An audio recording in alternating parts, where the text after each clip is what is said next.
معانا النهارده طبعا يا اصدقائي ترددين هينزلوا معاك 8 قنوات رياضيه، منهم قناه مفتوحه بالمجان. يلا بينا دلوقتي نشوف القنوات مع بعض وننزل ترددهم.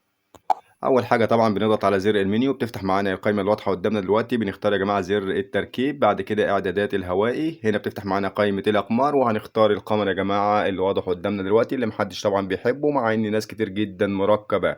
بنعلم على القمر علامه صح، وبنخش بالسهم يمين على كلمه التردد ونضغط اوكي.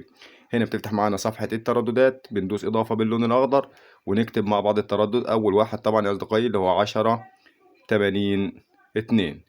وهنا القطبية بتكون رأسي، ومعدل الترميز بيكون 30,000. زي ما شايفين ظهرت معانا إشارة، بنعمل بحث على أول تردد ونضغط أوكي. بحث الشبكة بنخليها لا. هنستنى مع بعض لحد القنوات ما تنزل دلوقتي. التردد نزل 18 قناة. وطبعا دي يا جماعة القناة اللي لسه ظاهرة جديد على قمر اهو، واضح الاسم قدامنا يا جماعة. قناة اسمها سبورت 3، والقناة شغالة بدون يا جماعة، زي ما احنا عارفين. مش عاوز اقول الكلمة طبعا، اهي شغالة بالمجان اهي، مع ان عليها علامة التش واضحة قدامنا. تمام، دي اول طبعا قناة. ونشوف مع بعض باقي القنوات.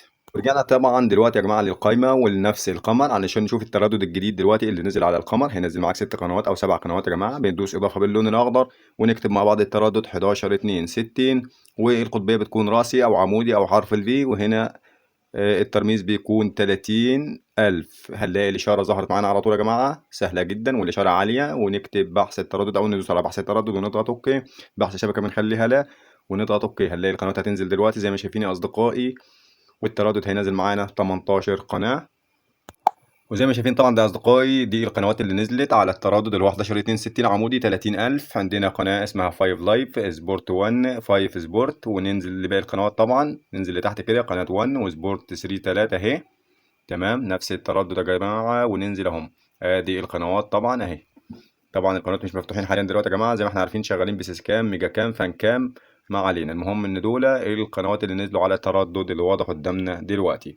استنونا فيديو قادم، والسلام عليكم ورحمه الله وبركاته.